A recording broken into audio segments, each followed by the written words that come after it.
Hello everyone, स्वागत है आप सभी लोगों का हमारे चैनल अभी विजन में। फ्रेंड्स, आज हम सभी UGC net exam political science के लिए नारीवाद से जुड़े 30 मोस्ट इम्पॉर्टेंट क्वेश्चंस को सॉल्व करेंगे, जिसकी आपके एग्ज़ाम में पूछे जाने की संभावना बहुत ही ज़्यादा है।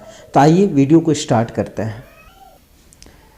फर्स्ट क्वेश्चन है, मैरी वॉल्सटोनक्राफ्ट किस प्रकार के नारीवादी चिंतक हैं? तो इसका आंसर है उदारवादी नारीवादी चिंतक हैं। ओके, नेक्स्ट क्वेश्चन है फ्रेंड्स, नारीवादी आंदोलन का पहला चरण कब से कब तक माना जाता है? तो इसका करेक्ट आंसर है 1848 से लेकर 1920 तक के बीच। नेक्स्ट क्वेश्चन है फ्रेंड्स, मैरी वॉल्सटोनक्राफ्ट की प्रमुख रचना के नाम बताइए। तो इसका करेक्ट आंसर है a vindication of the rights of women, जो कि 1792 के अंतर्गत पब्लिश होती है। ध्यान में रखेंगे आप सभी। नेक्स्ट क्वेश्चन है friends, a vindication of the rights of women 1792 पुस्तक किसके द्वारा लिखी गई तथा इस पुस्तक का पूरा नाम क्या है? तो फ्रेंड्स, इसका आंसर है a vindication of the rights of women. जो बुक है वो मैरी वॉल्सटोनक्राफ्ट जी के द्वारा लिखी गई है और इस बुक का पूरा नाम है a vindication of the rights of women with strictures on political and moral subjects. ये क्वेश्चन प्रीवियस ईयर में पूछी भी जा चुकी है, इसलिए आप ध्यान में रखेंगे। और आप ये भी ध्यान में रखेंगे कि ये जो बुक है वो कब पब्लिश होती है? 1792 के अंतर्गत। ओके,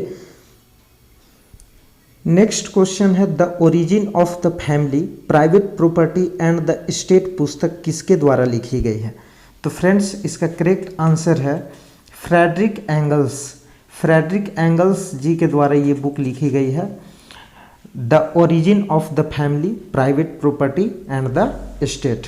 ओके, और फ्रेडरिक एंगल्स एक समाजवादी नारीवादी चिंतक हैं, इसे भी आपको ध्यान में रखना है। ओके, नेक्स्ट क्वेश्चन है फ्रेंड्स, नारीवादी आंदोलन का पहला चरण किसे माना जाता है? तो इसका आंसर है उदारवादी नारीवाद को। नेक्स्ट क्वेश्चन है, John Stuart Mill, Susan Moller Okin's, Martha C Nussbaum किस प्रकार के नारीवादी चिंतक हैं? तो इसका करेक्ट आंसर है उदारवादी नारीवाद। नेक्स्ट क्वेश्चन है फ्रेंड्स, सेनेका फॉल्स कन्वेंशन 1848 कहाँ हुआ था? तो फ्रेंड्स, इसका करेक्ट आंसर है यूएसए यानी यूनाइटेड स्टेट्स ऑफ अमेरिका में सेनेका फॉल्स कन्वेंशन 1848 हुआ था। ओके, नेक्स्ट क्वेश्चन है, नारीवाद की प्रथम लहर में किस चीज़ के ऊपर बल दिया गया? तो इस क्वेश्चन का करेक्ट आंसर है friends legal and political equality, यानी कानूनी और राजनीतिक समानता के ऊपर बल दिया गया। नेक्स्ट क्वेश्चन है फ्रेंड्स, नारीवाद की प्रथम लहर के चिंतकों को सफ्राजिस्ट्स क्यों कहा जाता है?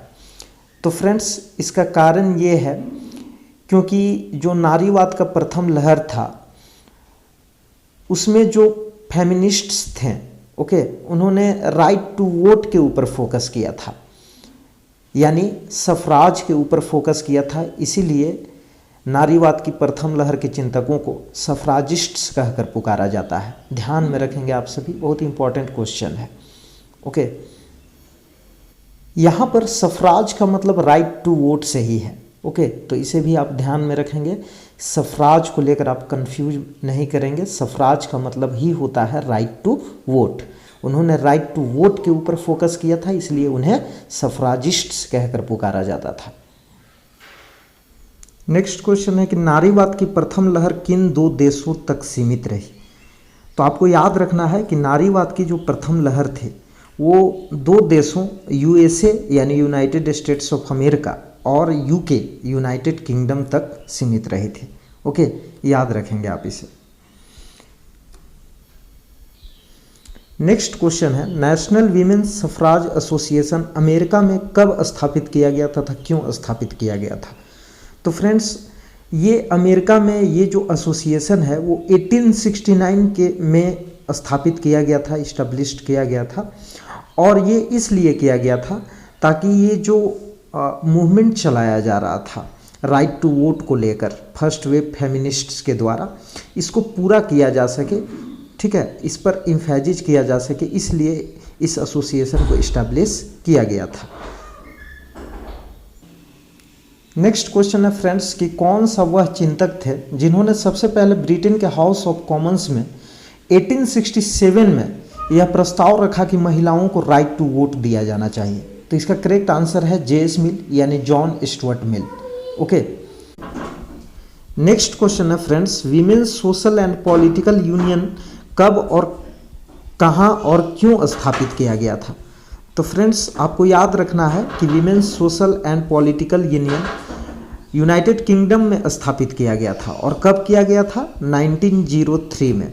ओके, और ये क्यों स्थापित किया गया था फ्रेंड्स? तो मैंने आपको बताया कि फर्स्ट वेव फेमिनिज्म में राइट टू वोट के ऊपर फोकस किया गया था। तो राइट टू वोट के डिमांड को इम्फेजिज करने के लिए, उस पर बल देने के लिए ये जो यूनियन है वो इस्टेब्लिश किया गया था।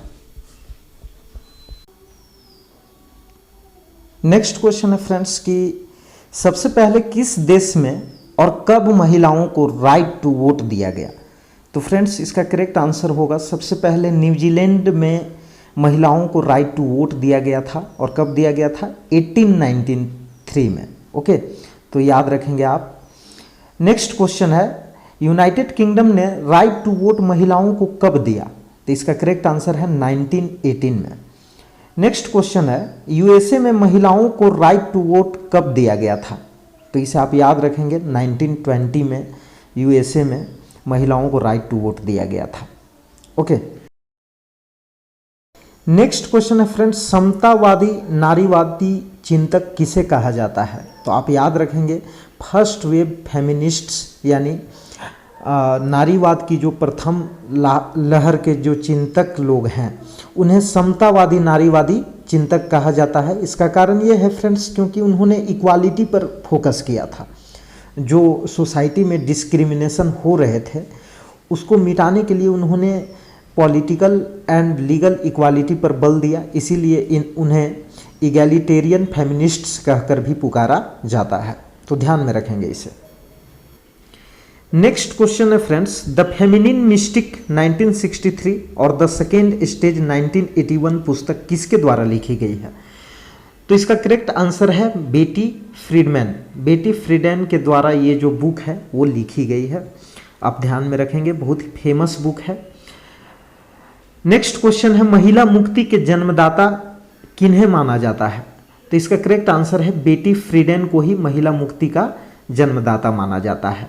और आप ये भी याद रखेंगे कि द्वितीय चरण में नारीवादी आंदोलन का आधार जो है वो इन्होंने ही रखा था। किन्होंने? बेटी फ्रीडमैन ने।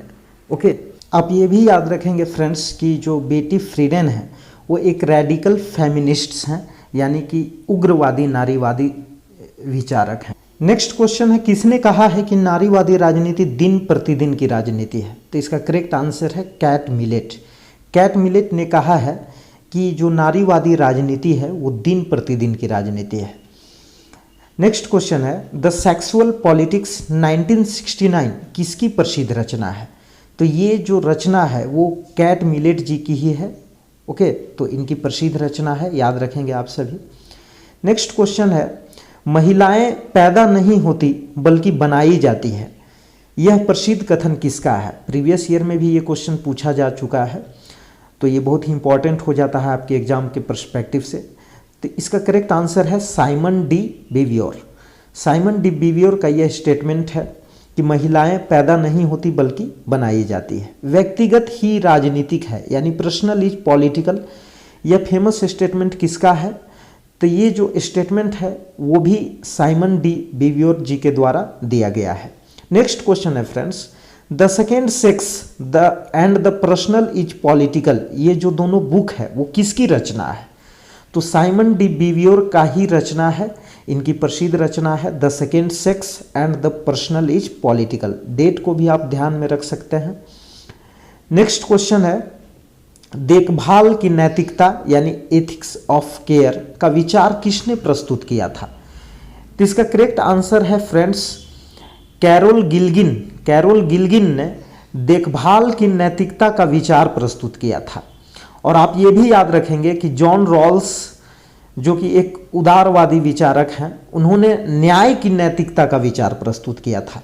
लेकिन न्याय की नैतिकता न्याय की नैतिकता एथिक्स ऑफ जस्टिस और एथिक्स ऑफ केयर में दोनों में बहुत ही डिफरेंस है। उसको सेम एक जैसे आपको नहीं देखना है। नेक्स्ट क्वेश्चन है public man and private women 1993 किसकी प्रसिद्ध रचना है? तो फ्रेंड्स इसका करेक्ट आंसर है एल्स्टीन की ये प्रमुख रचना है, public man and private women. Next question है जो बहुत ही इंपॉर्टेंट है कि justice gender and the family 1991 किसकी प्रसिद्ध रचना है?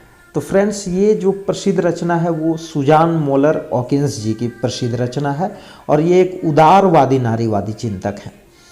नेक्स्ट क्वेश्चन है friends justice and the politics of difference 1994 किसकी प्रसिद्ध रचना है? तो इसका करेक्ट आंसर है आइरिस मेरियम यंग जी की ये प्रसिद्ध रचना है फ्रेंड्स। तो फ्रेंड्स आज के लिए इतना ही। यदि आपको यह वीडियो अच्छी लगी हो तो इस वीडियो को अधिक से अधिक लाइक कीजिए, कमेंट कीजिए और यदि आप हमारे चैनल पर नए हैं तो चैनल को सब्सक्राइब कर लीजिए, बेल आइकन को भी प्रेस कर लीजिए ताकि हमारे द्वारा बनाए गए हर वीडियो की नोटिफिकेशंस आपको मिलती रहे। आज की इस वीडियो को देखने के लिए आपको बहुत बहुत धन्यवाद।